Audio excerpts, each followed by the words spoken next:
Here's how I do my still life. So I start off by getting my object and just arranging them in a composition that I think I might like.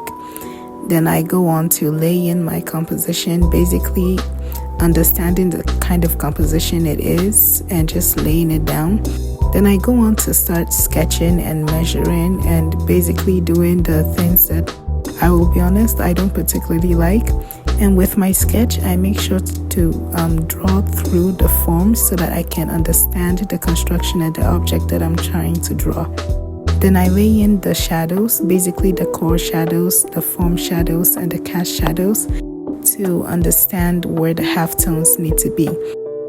I start to do the transition between the core shadow and the halftones. Then I start to basically render the halftones, which I will be honest is my worst part of a still life because my core shadow laying always looks so good, and then the halftone just come in and just like spoils everything.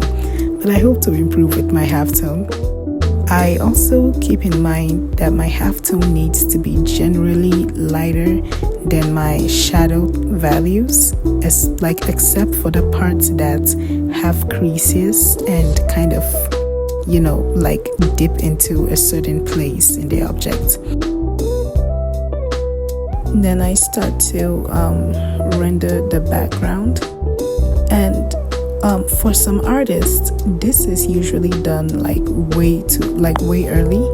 But for me, I wanted my background to be white before I changed my mind and basically decided that I wanted it to be a bit darker.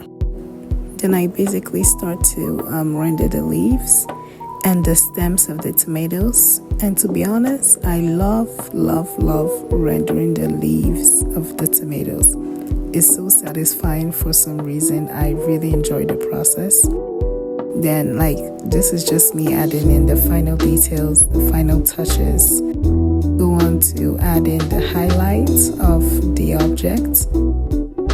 And basically I didn't record it, but I went on to darken the background and other things that's needed to be darkened. And I sprayed my fixative on the still life to keep it from smudging. And I hanged my still life on my ever-growing wall of still lifes.